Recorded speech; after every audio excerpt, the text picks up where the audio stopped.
लोक म्हणतात प्रेमाचा महिना चालू आहे. हो हो, लोक म्हणतात प्रेमाचा महिना चालू आहे, पण आम्ही म्हणतो हा अभिमानाचा महिना आहे.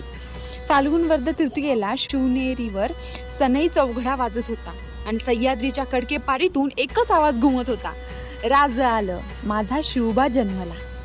हा तोच राजा होता ज्याने देवळातल्या देवाला जपण्याआधी काळजातल्या देवाला म्हणजेच रयतेला जपलं, ज्याने तलवारीच्या पायथ्यावर स्वराज्याचं स्वप्न लिहिलं आणि ते सत्यात उतरवलं. आज आपण प्रेमाच्या बाता मारतो, पण खरं प्रेम बघायचं असेल ना, तर माझ्या राजाचं त्यांच्या मावळ्यावर असलेलं प्रेम बघा. अहो, तानाजी पडला म्हणून थाय मोकळून रडणारा माझा राजा, बाजीप्रभू बलिदानाने ज्याचं काळीज फाटलं तो राजा. शिवरायचं प्रेम हे फक्त स्त्री पुरुषापुरतं मर्यादित नव्हतं हो. ते रयतेवर होतं, मातीवर होतं आणि आपल्या स्वाभिमानावर होतं. परस्त्रीला माते समान मानणारा हा जगातला पहिलाच राजा जणू, ज्याने जगाला शिकवलं की ताकद मनगटात नाही तर चारित्र्यात असली पाहिजे. ताकद ही मनगटात नाही तर चारित्र्यात असली पाहिजे, असं हा तो राजा. योगायोग बघा ना, आधी महाशिवरात्री आणि मग शिवजयंती.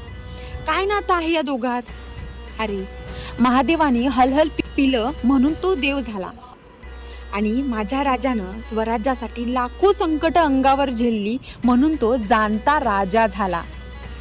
कपाळावर चंद्रकोर, डोळ्यात अंगार आणि जिभेवर रयतेसाठी अमृत, हेच तर माझ्या राजाचं रूप होतं, जे जिजाऊच्या पोटी अवतरलं. शत्रूसाठी तो काळ होता, तर गरिबासाठी तो आधार होता हो. आज शिवजयंतीला भगवे झेंडे फडकवतील, डीजे वाजेल, गुलाल उधळला जाईल, पण खरं सेलिब्रेशन तेव्हाच होईल जेव्हा राजांचे विचार डोक्यात उतरतील. प्रेमात पडायचं असेल तर राजाच्या इतिहासाच्या प्रेमात पडा, वेळ लावून घ्यायचं असेल तर स्वराज्याचं वेळ लावून घ्या. जगाला दाखवून द्या की आमचा राजा फक्त फोटोमध्ये नाही तर आमच्या प्रत्येकाच्या कृतीत आणि आमच्या रक्तात जिवंत आहे, आमच्या रक्तात जिवंत आहे.